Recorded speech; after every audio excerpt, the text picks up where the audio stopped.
Utility distribution systems, including pole lights, are specifically exempted from the National Electrical Code, also known as NEC, under Article 90.3. This exemption allows utility companies to design and install electrical systems according to their own standards, which may differ from NEC requirements. Utility companies often have their own proprietary standards for installing pole lights. These standards are developed based on the specific requirements of their systems, such as voltage levels, conductor configurations, and environmental conditions.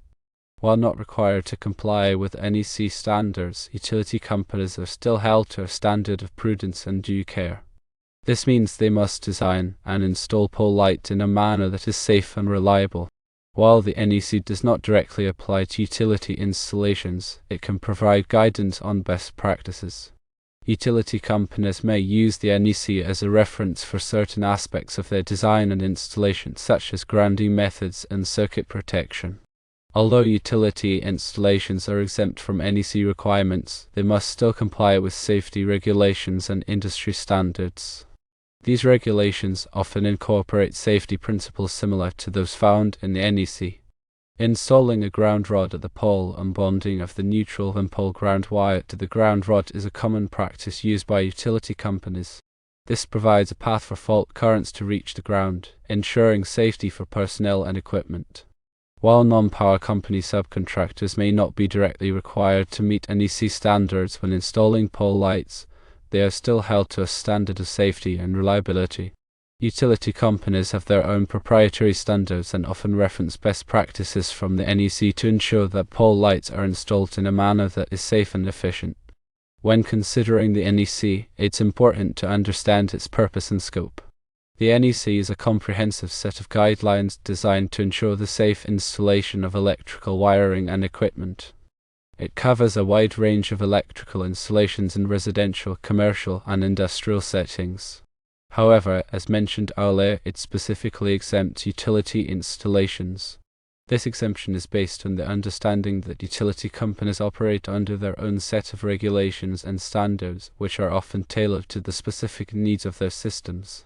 These standards are developed by experienced engineers and technicians who have a deep understanding of the unique challenges associated with utility installation. Utility companies have a responsibility to provide safe and reliable electrical service to their customers. This responsibility extends to all aspects of their operations, including the design, installation, and maintenance of pole lights. To meet this responsibility, utility companies often develop their own proprietary standards that go above and beyond the requirements of the NEC. These standards may address specific issues such as voltage regulation, power quality, and system protection. Utility companies also have a strong incentive to ensure the safety of their employees and the public. Electrical accidents can result in serious injuries or fatalities, and utility companies are committed to preventing these accidents from occurring. To this end, they invest heavily in training, equipment, and safety procedures.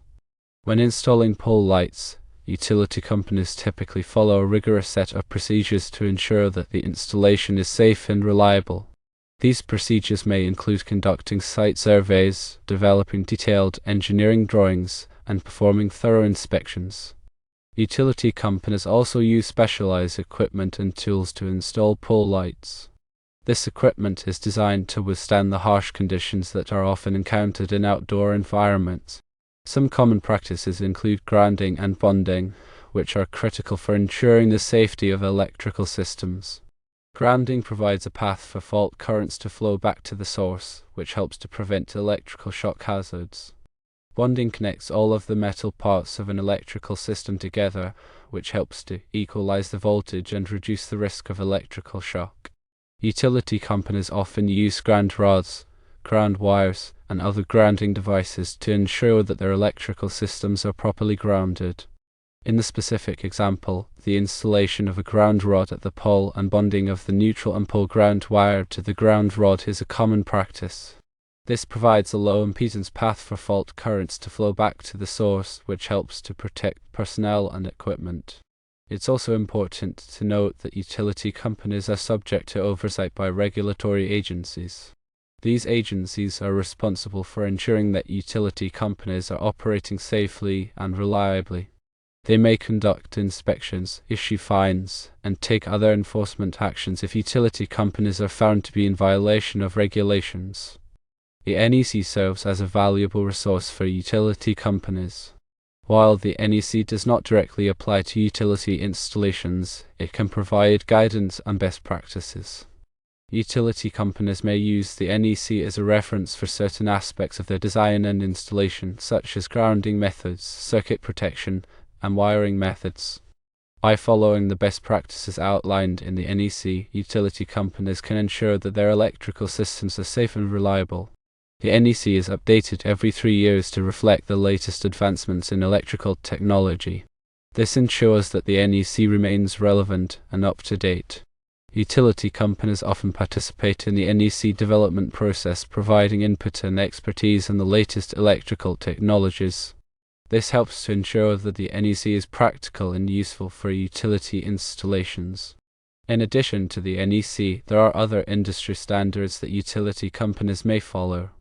These standards may be developed by organizations such as the Institute of Electrical and Electronics Engineers, also known as IEE, and the American National Standards Institute, also known as ANSI. These standards cover a wide range of topics, including power quality, system protection, and grounding.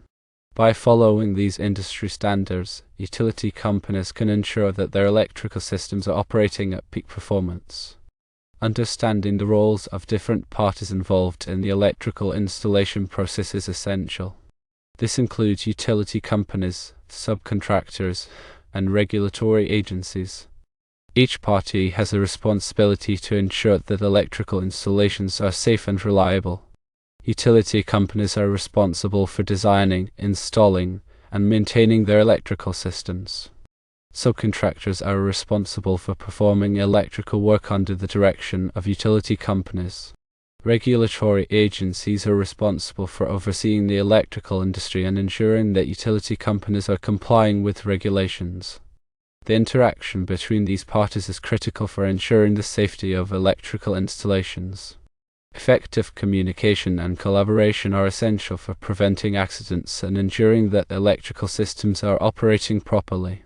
In conclusion, while non-power company subcontractors may not be directly required to meet NEC standards when installing pole lights, they are still held to a standard of safety and reliability. Utility companies have their own proprietary standards and often reference best practices from the NEC to ensure that pole lights are installed in a manner that is safe and efficient. The NEC is a valuable resource for utility companies, providing guidance on best practices and ensuring that electrical systems are safe and reliable. Utility companies also follow other industry standards and are subject to oversight by regulatory agencies. The roles of different parties involved in the electrical installation process are critical for ensuring the safety of electrical installations. Firstly, it's important to consider the voltage levels used in pole lighting circuits. Utility companies often use higher voltage levels for pole lighting circuits than those found in residential or commercial installations. This is because higher voltage levels allow for more efficient transmission of electricity over long distances. However, higher voltage levels also require specialized equipment and safety procedures. Secondly, another factor to consider is the type of conductors used in pole lighting circuits. Utility companies typically use aluminum conductors for pole lighting circuits, as aluminum is lighter and less expensive than copper. However, aluminum conductors also have a higher resistance than copper conductors, which means that they can generate more heat. Therefore, it's important to ensure that aluminum conductors are properly sized and installed to prevent overheating. Thirdly, the grounding methods used in pole lighting circuits are also important. Utility companies typically use a combination of grounding electrodes and ground wires to ensure that pole lighting circuits are properly grounded. Grounding electrodes are metal rods or plates that are buried in the ground and connected to the electrical system. Ground wires are wires that connect the metal parts of the electrical system to the grounding electrode. Fourthly, it's also important to consider the type of overcurrent protection used in pole lighting circuits. Overcurrent protection devices, such as fuses and circuit breakers, are designed to protect electrical circuits from damage caused by excessive current flow. Utility companies typically use a combination of fuses and circuit breakers to provide overcurrent protection for pole lighting circuits. Fifthly, the maintenance of pole lighting circuits is also crucial for ensuring their safety and reliability. Utility companies typically have a regular maintenance schedule for pole lighting circuits, which includes inspecting the poles, conductors, and equipment for any signs of damage or deterioration. Any damaged or deteriorated components are repaired or replaced promptly to prevent electrical hazards. Sixthly, the training of personnel involved in the installation and maintenance of pole lighting circuits is also essential. Utility companies provide extensive training to their employees on the proper procedures for installing and maintaining pole lighting circuits. This training includes instruction on electrical safety, grounding methods, overcurrent protection, and other important topics. Seventhly, it is important to understand the difference between grounded and ungrounded systems. A grounded system has a direct connection to the earth, while an ungrounded system does not.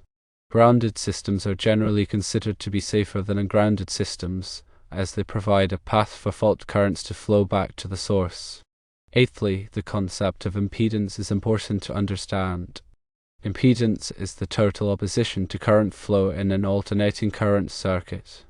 Impedance includes resistance, which is the opposition to current flow due to the material of the conductor, and reactance, which is the opposition to current flow due to the inductance and capacitance of the circuit. Ninthly, understand the importance of proper wire sizing. The size of the wire used in an electrical circuit must be large enough to carry the current without overheating. The NEC provides tables that specify the minimum wire size for different current ratings. Tenthly, be aware of the different types of electrical enclosures. Electrical enclosures are designed to protect electrical equipment from the environment. Enclosures are classified by their type, such as NEMA 1, NEMA 3R, and NEMA 4X. Each type of enclosure is designed to provide a different level of protection from water, dust, and corrosion.